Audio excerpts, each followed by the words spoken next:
PM said, come, make in India. How far the new manufacturing policy with opening up FDIs can become conducive to the policy of come, make in India and job creation. Like I'll give an example. Coming to defense sector manufacturing, we have raised the cap from 26% to 49%. He says, come make in India, sell in other country, wherever you want. But our defense policy is that whatever you make, that should be consumed in the domestic market. We are not to sell outside.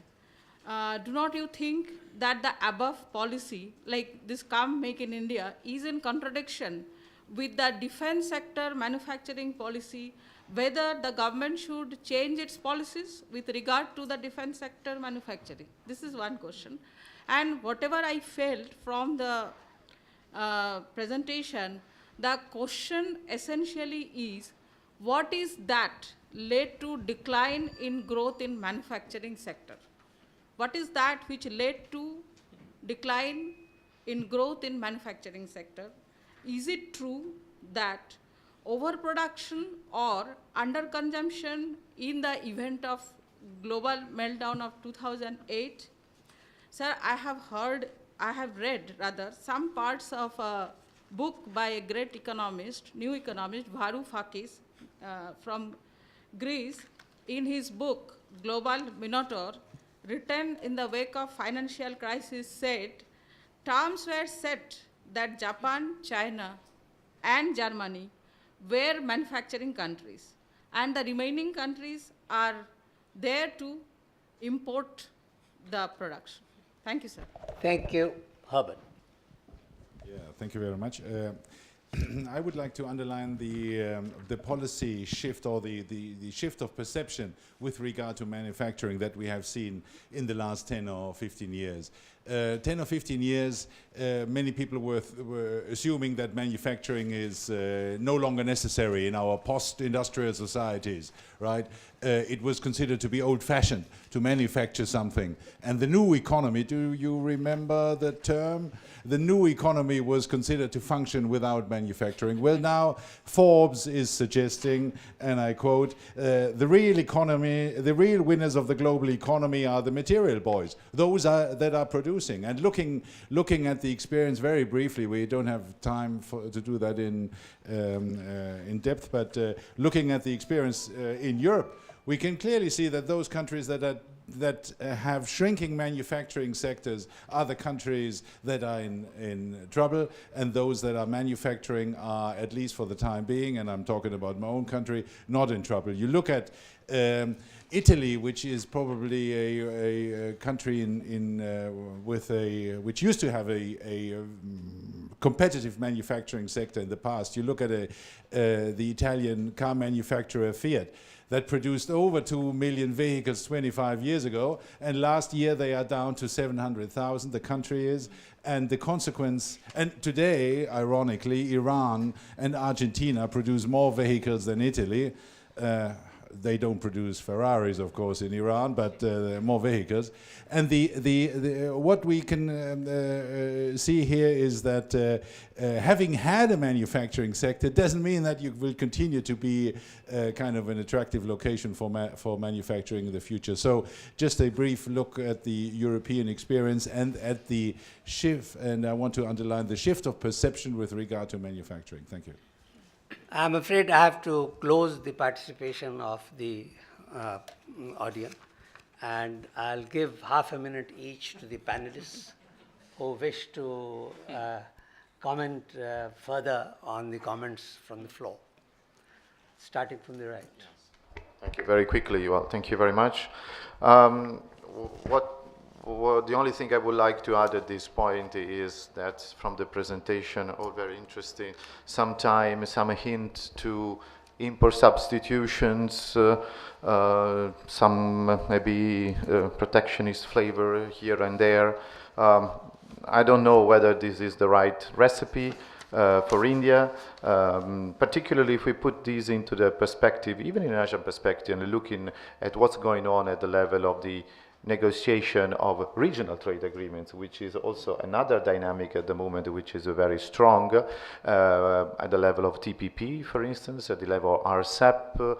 There are many other initiatives in this area. It seems that India is increasingly interested in this kind of talks, in this kind of negotiations. So we will have to see how certain measures, which may be in a direction of some kind of more protectionist attitude, at least for certain sectors, can be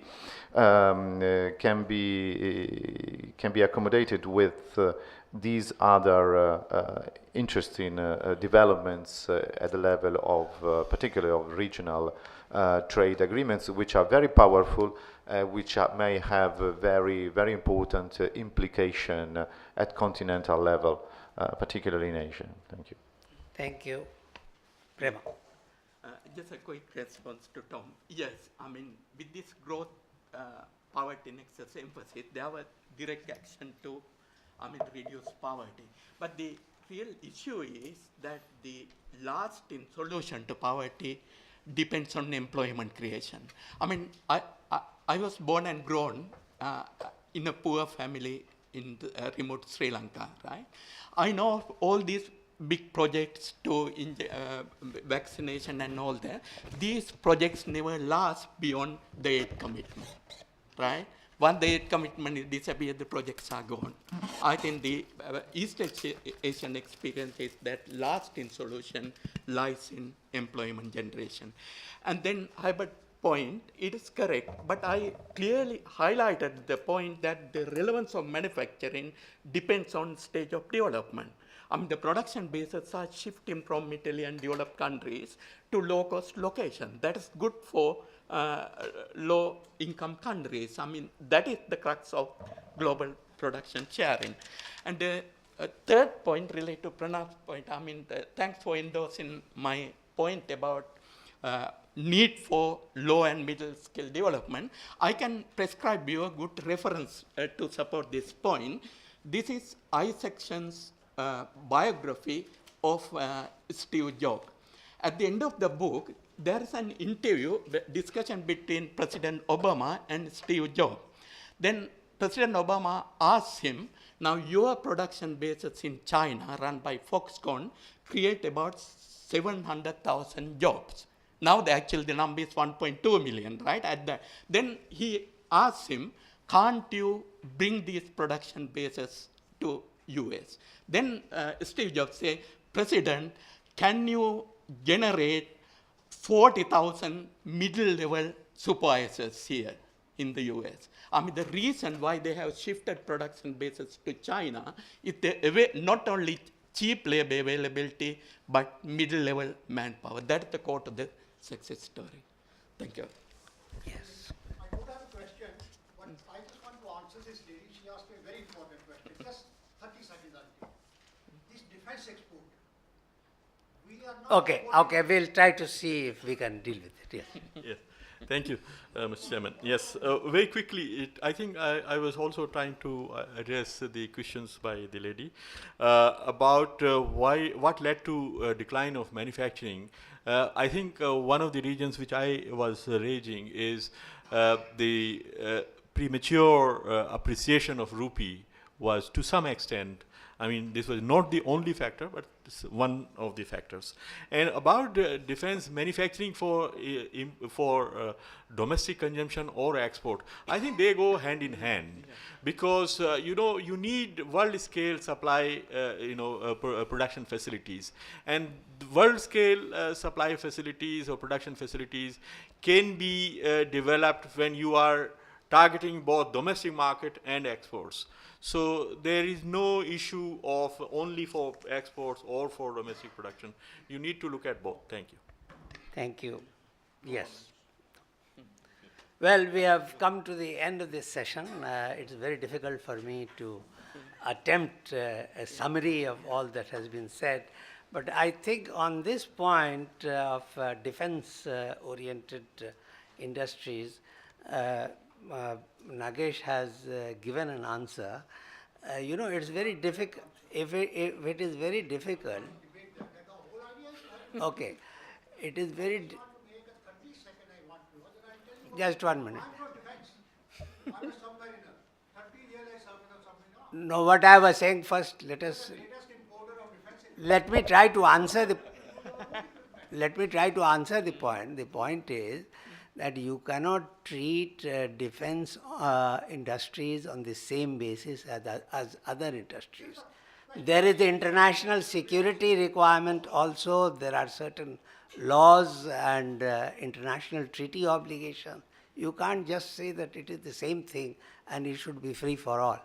There are some, you have to realize that governments have to accept some limitations as far as supplies of defense oriented industries are concerned to the various parts of the world. Okay, thank you very much. Can we, yes, I think, can we have a round of applause to the panelists?